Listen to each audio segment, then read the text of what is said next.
My name is Evelyn, and I never thought I'd be telling this story, let alone to strangers on the internet. But sometimes things happen in life that are so surreal, so unexpected, that keeping them to yourself feels heavier than sharing. I'm 43, a single mom, and I live just outside of Denver, Colorado. I've worked hard to raise my son, Leo, ever since his father walked out on us when Leo was only 5. Back then, I thought my world had collapsed. But Leo, even at such a young age, gave me the strength to keep going. He became my everything. Leo is 20 now, a sophomore in college, and easily one of the kindest souls you'll ever meet. Tall, handsome, responsible, and mature beyond his years. He'd always been protective of me, especially when things got tough. We've always had a strong bond, one that made me proud, but sometimes a little scared. Maybe because deep down, I knew it was different than what other mothers felt. It wasn't unhealthy or wrong, just intense. This past summer, Leo came home for his break. I was thrilled. The house always felt cold without him, and his presence brought it back to life. Our morning coffee chats returned. We cooked together, laughed over silly inside jokes, and stayed up late watching reruns of our favourite crime series. It felt like old times, but at the same time, it didn't. Leo had changed. His voice was deeper, his confidence more grounded. He had the aura of a man now, not a boy. And I, embarrassingly enough, noticed. The realization hit me the night we were cleaning up after dinner. I reached to put a dish away, and he stood behind me so close I could feel the warmth of him. He touched my back lightly, just a gentle nudge to move past, but it sent shivers through me. I brushed it off, but those little moments kept piling up. A hand on my shoulder that lingered a second too long, the way he looked at me sometimes when he thought I wasn't paying attention. He wasn't doing anything wrong. He was just being sweet, respectful, loving. But my reaction was the problem. I hated myself for feeling different around him. I tried blaming the loneliness. I hadn't dated anyone seriously in years, and the house had grown quiet in his absence. Maybe I was just overthinking things. Still, I found myself putting on a little lipstick in the evenings, wearing nicer clothes when we had dinner. I knew it was silly, but I craved his compliments, those innocent, casual remarks that made me feel seen. I didn't realize how much I missed that.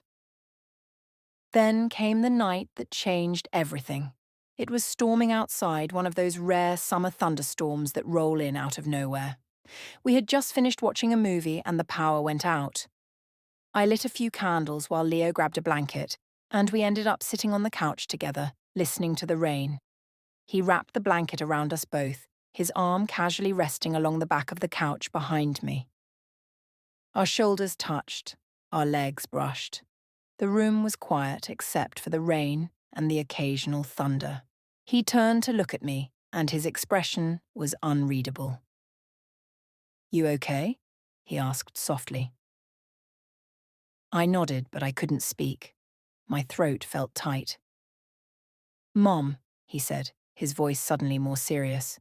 "You know you can talk to me about anything, right?" I forced a smile. "Of course, honey.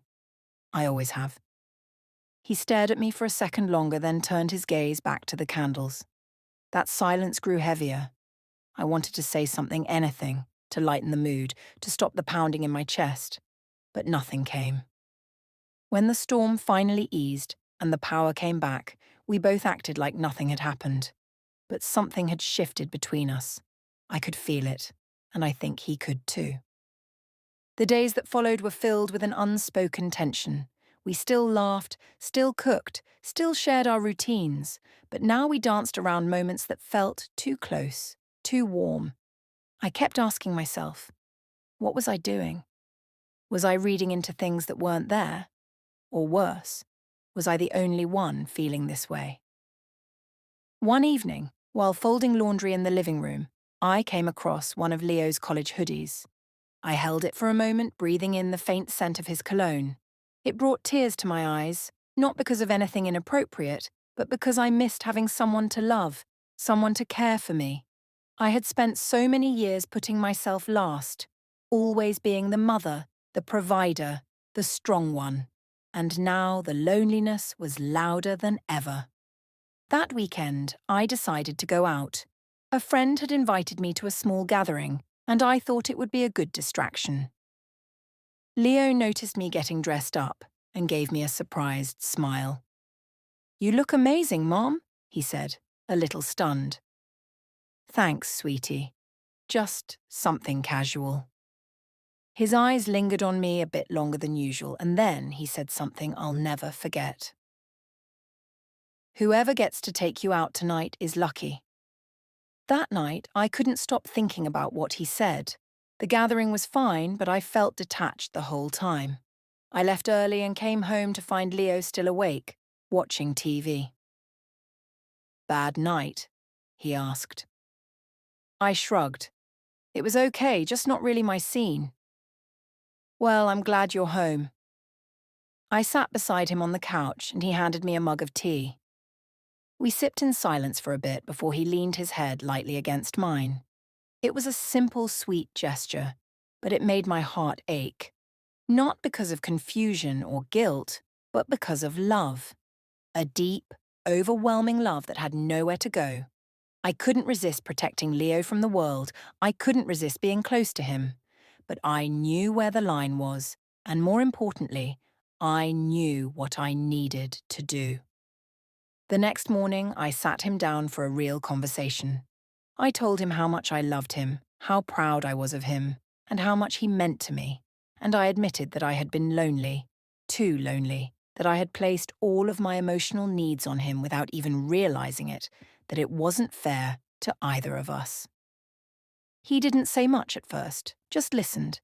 Then he took my hand. "Mom, I felt that too," he said gently. "And I'm glad you said something, because I didn't know what to do either." Double asterisk. "Mom, I felt that too," he said gently. "And I'm glad you said something, because I didn't know what to do either." We both cried a little that day, not out of shame or regret, but because it felt like we had faced something hard together and come out stronger. We promised to focus on ourselves, to keep our boundaries healthy, and to open our hearts to the world again, not just each other. Over time, things returned to normal. Leo went back to school in the fall, and I started therapy and joined a book club.